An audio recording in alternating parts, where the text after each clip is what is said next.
Bureaucrats have accused Britain of being in breach of the Brexit trade deal in a further escalation in the row over fishing rights. The European Commission said the new restrictions on trawlermen introduced by Jersey contravene the terms of the UK-EU Trade and Cooperation Agreement. Under the post-Brexit rules, EU vessels are required to secure licenses to operate in the waters off the coast of the Channel Island. EU officials have thrown their weight behind France's threat to plunge the isle into darkness by cutting its power supply. A Commission spokeswoman said, any addition of new specific conditions to these fishing authorizations that limit EU fishing activities in UK waters must comply with the objectives and principles set out in the TCA, which are based on clear scientific rationale. Any such conditions must also be non-discriminatory between UK and EU vessels, she added. The Commission has clearly indicated to the UK that the provisions of the EU-UK TCA have not been respected until the UK authorities provide further justifications on the new conditions.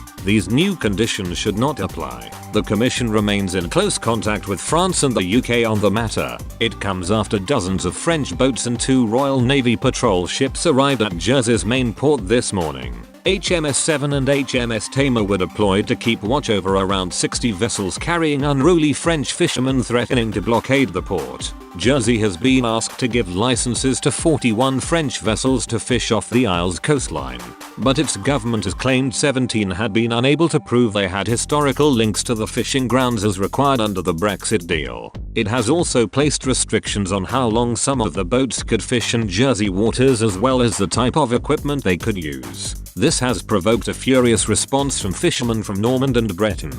Josh Deering, 28, a Jersey fisherman, said it was like an invasion.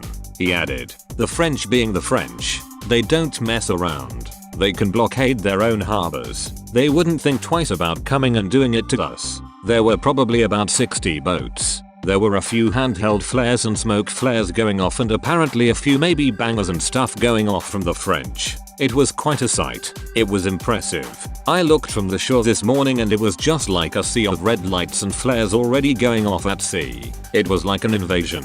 France has also dispatched to the region to watch over the protesting fishing boats. A former head of the Royal Navy claimed it is unlikely that the 2 British gunboats would open fire on the demonstrators.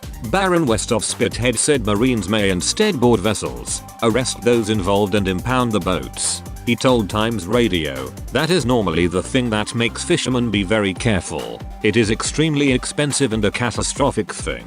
But let's hope we don't get to that. Jersey authorities are under pressure to maintain their hardline approach on French fishing boats. Local fishermen said they will fish without licenses if the government bows to French demands. Dan Thompson, of the local Jersey Fishermen's Association, said, we've already told our minister, our licenses. Some of our fishermen have paid £250,000 for our licenses. We're going to get rid of our licenses and fish without licenses. We just will not put up with those boats being left to fish uncontrolled, unsustainably in our waters, whilst we're subject to all sorts of constraints.